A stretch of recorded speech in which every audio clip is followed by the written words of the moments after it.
Son allure sympathique, son visage rond et ses bouclettes restent en mémoire lorsque l'on pense aux multiples personnages que Jacques Villeray a incarnés.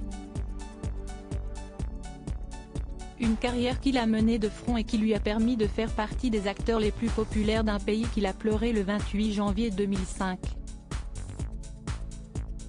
Soit quelques jours avant son anniversaire, car il aurait dû fêter ses 54 ans le 6 février suivant si une hémorragie interne en rapport avec une maladie hépatique ne l'avait pas emporté.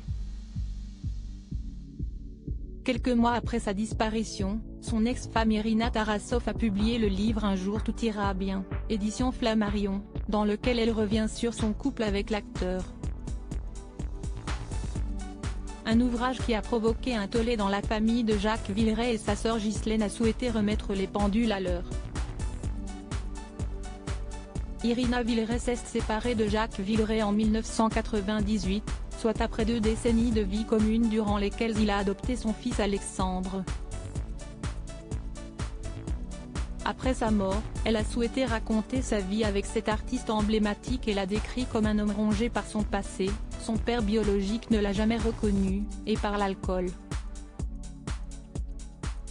Sur le plateau de Thierry Ardisson en 2005, elle a affirmé qu'il lui avait dit qu'il n'était pas programmé pour vivre et que lorsqu'il buvait, il pouvait être très violent et avoir une double personnalité. Quelques semaines plus tard, la sœur du disparu a donné sa version des faits dans la même émission.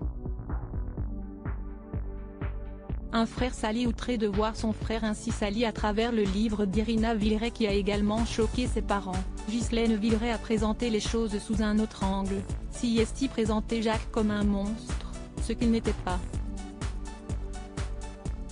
Selon elle, il n'aurait jamais pu dire qu'il était programmé pour mourir, tant il avait des projets encore dans sa vie. Quant au fait de ne pas avoir été élevé par son père biologique, cela ne l'a pas empêché de tisser une belle relation avec son beau-père qu'il adorait selon sa sœur et elle a démenti le fait qu'il ait eu une enfance malheureuse, comme le raconte le livre d'Irina Villeray. L'alcoolisme de Jacques Villeray n'est pas contredit par sa sœur, mais pour elle, il n'a jamais été violent physiquement, même si elle a reconnu qu'il pouvait être verbalement agressif. Elle s'est insurgée du fait qu'il aurait pu battre sa femme.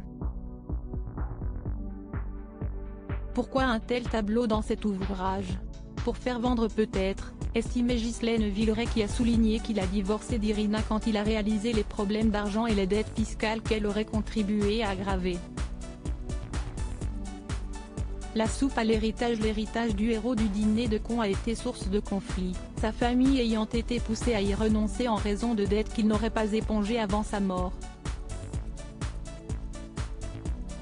Après des batailles juridiques, notamment contre un certain Alain Boufoura qui se disait alors demi-frère de Jacques Villeray, et vendait les prétendues toiles de l'acteur à d'autres, comme Nicolas Sarkozy, elle a pu reprendre la main sur la succession de son défunt frère.